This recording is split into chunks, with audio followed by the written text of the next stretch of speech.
Brazil throughout its course of history has had a lot of notable political figures, Pedro I, the second one, or maybe someone more recent. But one president that is fairly well known for his influence during the 1930s to 1950s is a certain Getulio Vargas. His story would begin on April 19, 1882, with these two being his parents. He was the third child that they would have, but he would later end up becoming the middle child. And despite what people might say about being the middle child, Vargas would end up becoming the most successful of them all. He was born in Brazil's southernmost state of Rio Grande do Sul, in a tiny town named São Borja. Thanks to his parents being rich and also having power in their state's politics, Vargas had a very lavish upbringing. And from an early age, Vargas would get a first-hand look at how politics works, since his parents were known to argue a lot about him. It was so bad that his parents would even sometimes have totally opposite views of things. Then at the age of 16, Vargas would join the military, and after about 5 minutes, he would end up quitting. Afterward, he would further his education by attending a law school in the city of Porto Alegre. While there, he began to align himself with the Republican Party, or more specifically, the Rio Grandenese Republican Party. Then in 1907, Vargas would graduate and would begin working at Porto Alegre's district attorney office. He would stick around for 2 years until he would manage to gain a position in his state's legislature. Here, he could finally begin to influence the politics of his state. It was also around this time that Vargas would meet a woman named Darcy Lima, who he quickly fell in love with. Then in 1911, Vargas and Darcy would be married. Sounds lovely, right? Well, maybe, but it should be acknowledged that at the time, Vargas was a 28-year-old man, while Darcy was a 15-year-old girl. And he was also unfaithful. Back to his political career, he would do fine as legislator, but there was one issue. The thing is, the governor of the state was a man named Borges, and the thing is that Borges could not handle criticism, and so every legislator, including Vargas, had to be very careful of the things that they said, with even the slightest criticisms or mean words getting you fired. This also meant that almost the entire legislature was under Borges' full control. And one day, Vargas would step out of line. Hey, Borges, can we speak? Yeah, what do you want? Okay, so I was thinking maybe we could spend more money on our state and infrastructure, especially because I think the people would greatly appreciate and benefit from it. And we do, after all, have so much money saved up. We have a budget. I mean, I get that, but our state really needs the money. Are you disagreeing with me? Oh, no, I really didn't mean it like that. It was just like a recommendation. You're fired. Get out. This single disagreement destroyed Vargas' entire career, especially since on top of being fired, Borges even banned Vargas from returning to politics for 5 years. Following this, for the next 11 years of his life, he wouldn't really do anything. I personally like to believe that he spent some of this time actually spending time with his wife. But then after 11 years, Vargas finally picked up his work suitcase again and entered the world of politics. This time, Vargas managed to get a spot in the National Congress, and he would move to the capital of Rio de Janeiro. And after serving a very successful 4-year term in Congress, an opportunity would open up to Vargas that would change his life. Then President of Brazil, Washington Luiz Pereira de Sousa, would approach Vargas and offer him a job in the president's cabinet. Specifically, he would become Brazil's Minister of Finance. It would be absolutely ridiculous to not take an offer like this, and so Vargas obviously agreed. In 1926, Vargas became Brazil's Minister of Finance, and now had a direct voice in the president's decisions. And while Vargas probably enjoyed being in such a powerful position, his eyes were soon set on a new role. This time, Vargas looked at his home state of Rio Grande do Sul, mainly because a state election was coming soon, which meant that Vargas could technically run. And Vargas did actually have a chance, especially because he was already a well-known political figure. And so he hoped that the people of his state would be like, "Hey look, Vargas is running for governor of our state. Did you know that he's already our Minister of Finance? Wow, that's crazy. He's got my vote." And so Vargas officially ran for governor. And soon enough, it came down to 2 candidates, Vargas and someone that you're familiar with, A certain Borges was looking to be re-elected for governor. You know, the same Borges that fired Vargas and halted his entire political career. And so while Vargas was likely looking to win to gain more political power, I can imagine he also wanted to win just so that he could rub it in Borges' face. And after some time, the results were in. The winner was Vargas. In 1928, Vargas would officially become the governor of Rio Grande do Sul. Once in office, he would almost immediately begin to dismantle all of Borges' unpopular policies. One of these included actually spending money on improving the state and its infrastructure, instead of just piling it all up in a vault. This increased funding turned the streets of Rio Grande do Sul from this to this. Vargas would also work and cooperate with political rivals to actually get laws passed in his state. These and many other policies saw a great amount of popularity among the people, especially farmers and people with lower income. And with Vargas gaining so much popularity and support, Vargas over time managed to become even more power hungry, as he now set his eyes on a new position of power, the presidency. And the time was just right, since the year was 1930, which meant that Brazil was going through another presidential election, and Vargas believed that he had a pretty good shot of actually winning this. And so he ran. And surprisingly, Vargas would actually do very well. Soon enough, the presidency would come down to two candidates, Vargas and none other than Washington Luiz Pereira, looking for re-election. Yup, that's right. Vargas was now competing with another one of his former bosses. And now it came down to the two of them, both with a lot of support and a lot of ambition. And for the results, the winner was Washington Luiz Pereira. Vargas lost. Now that Vargas lost the election, there was now several things he could do. He could maybe run for re-election for his state, begin preparing to win the next election 4 years from now, or maybe he could even settle down and spend some more time with his wife. But, in actuality, Vargas had a different idea in mind. After losing the presidential election, he enacted phase 2 of his great presidency plan. This began with gathering up some of his friends and colleagues.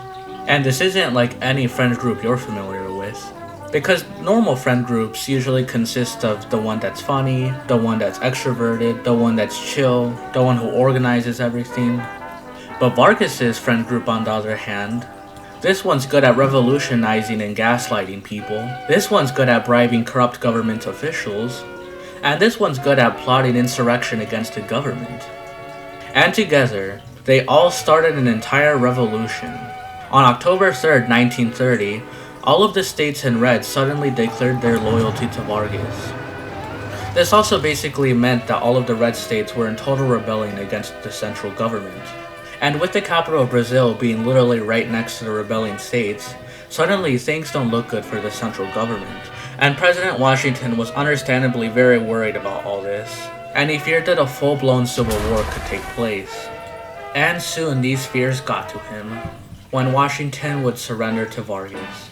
And on November 3rd, 1930, Getulio Vargas officially became the president of Brazil. And to celebrate his amazing victory, he had Washington Luiz Pereira kicked out of the country.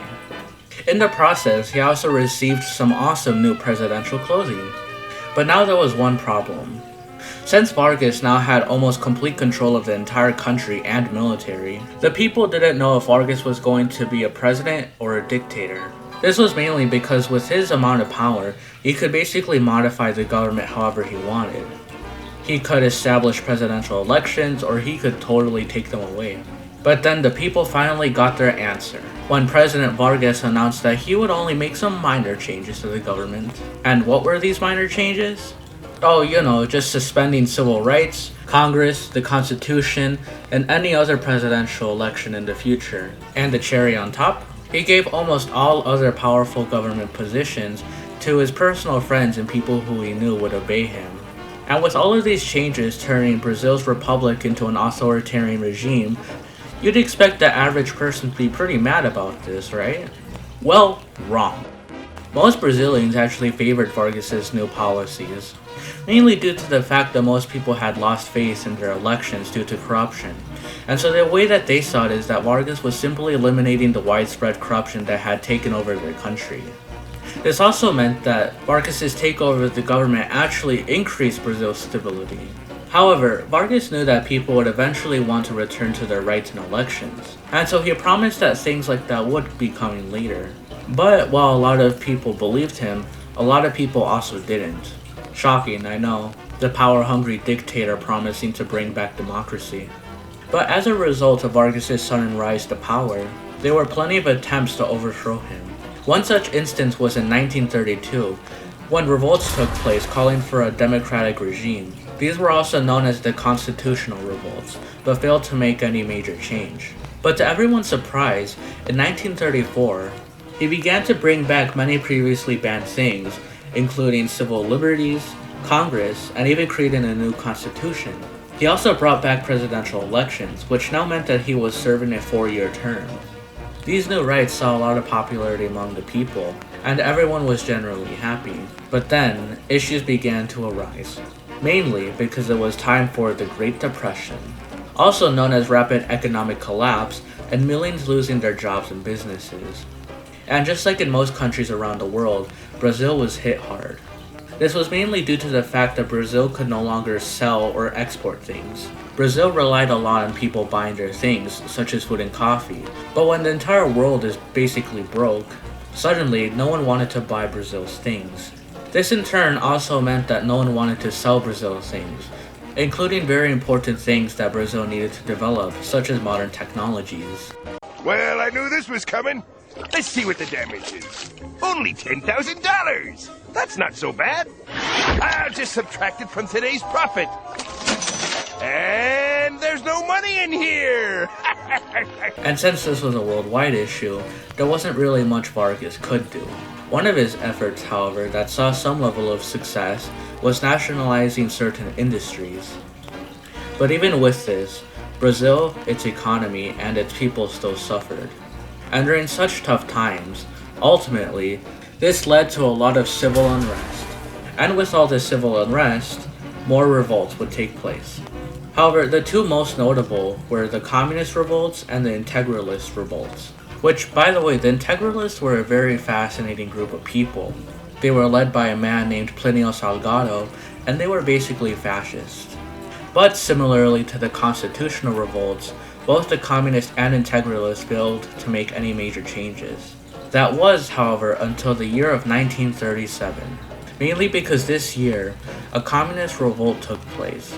But this one would prove to be much more intense than any of the previous ones.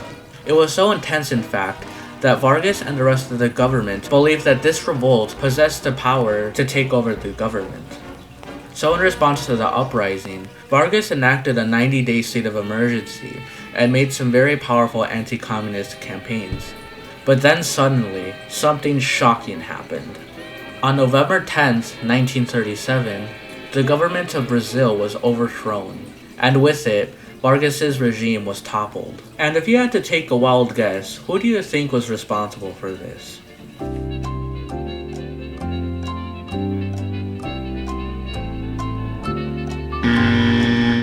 What if I told you that Vargas was responsible for it?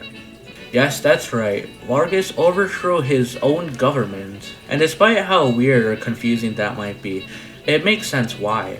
He did this to gain more power, of course, but also because once the military was in charge of the country, whoever controls that military controls everything in the government. And so Vargas, once again, was suddenly able to modify the government as much as he wanted. And similarly to last time, Vargas would once again dismantle the Congress, the Constitution, civil rights, and even political parties. Oh, and another reason why he probably overthrew the government was because his term was coming to an end, and he was too scared of possibly losing to another candidate. And so Vargas basically made a totalitarian regime, and he banned literally everything. And unlike last time where he promised to bring back democratic reform, Vargas totally dropped that facade. And so he replaced the old government with a new government, known as the Estado Novo, or the New State.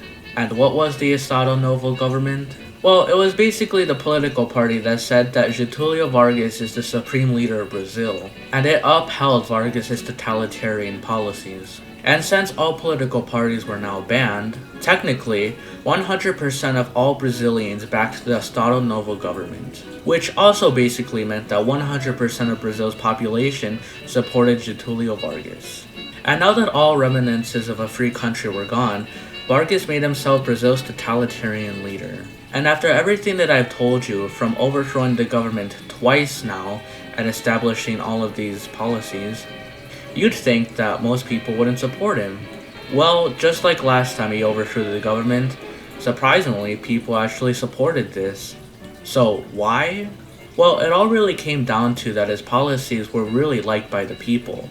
Most of his policies and reforms benefited the middle and lower class. Some of these policies included industrializing more, expanding public health services and education, and even passing a minimum wage law.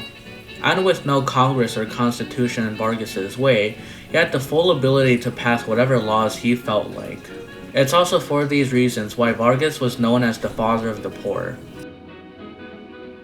The year is now 1942, and the world is at war.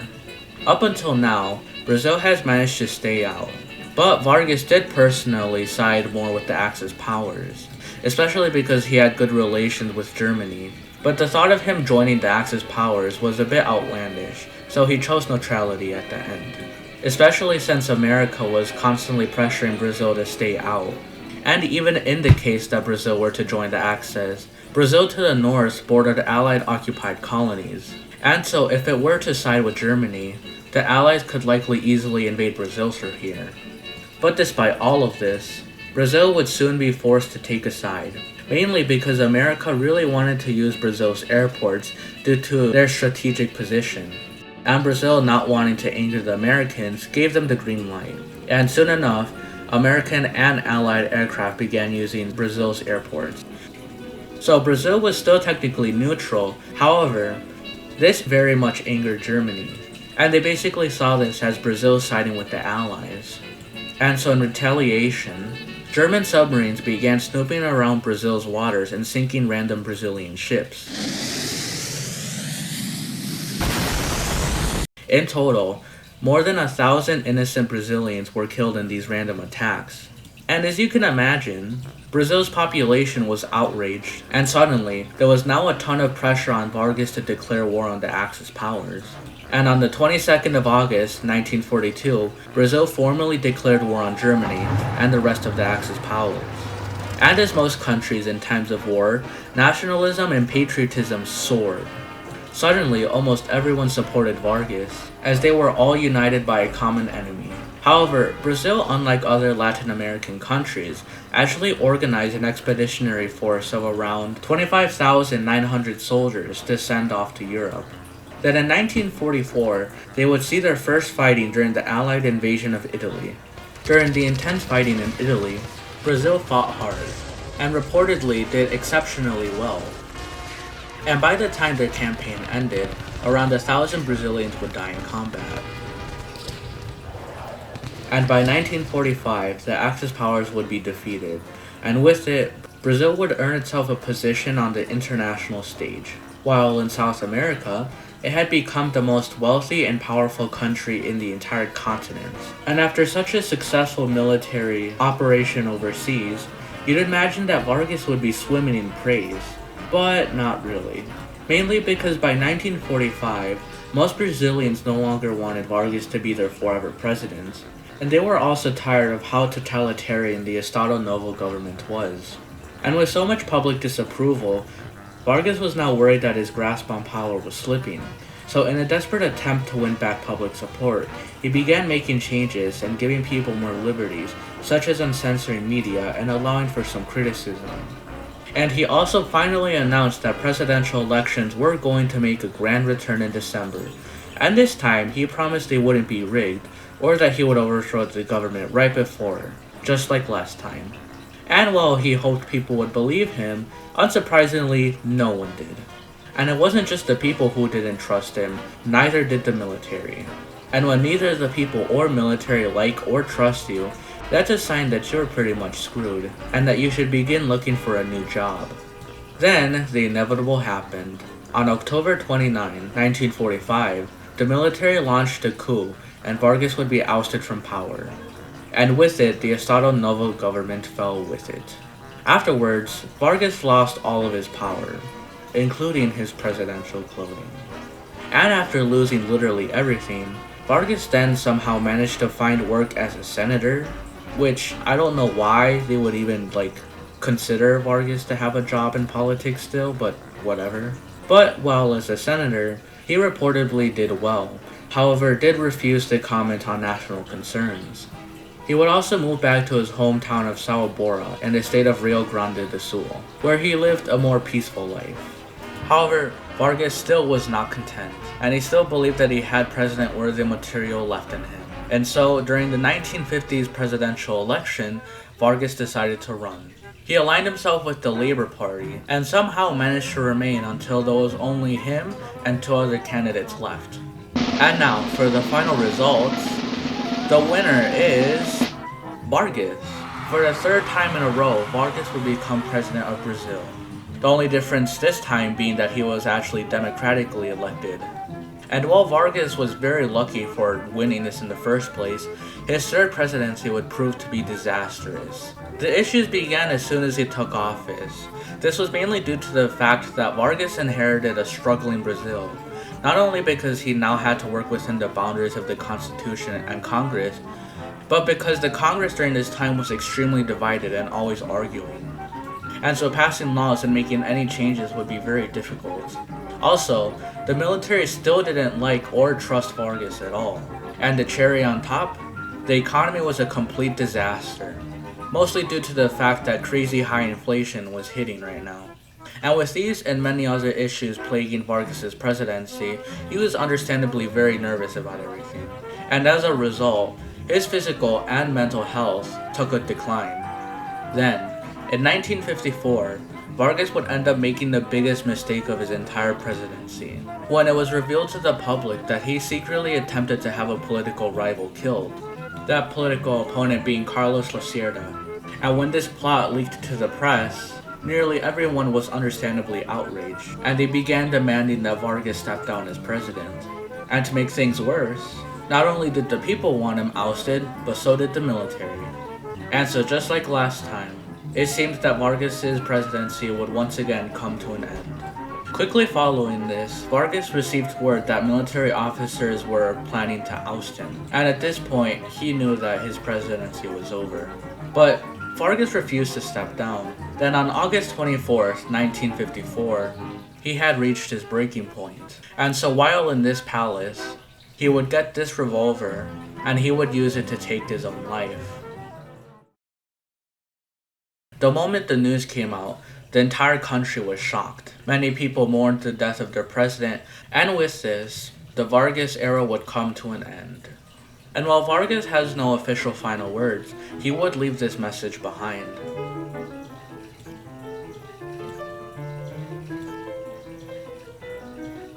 I should also mention that by the time he died, he had 4 children in total, and he was still technically married to Darcy. Overall, Getulio Vargas has a very interesting legacy. Some argue that he was one of the greatest presidents in Brazil's history, while many others claim that he was just a power-hungry dictator. And while both might be true, he certainly did leave a legacy behind. Brazil would never be the same, and Vargas made history.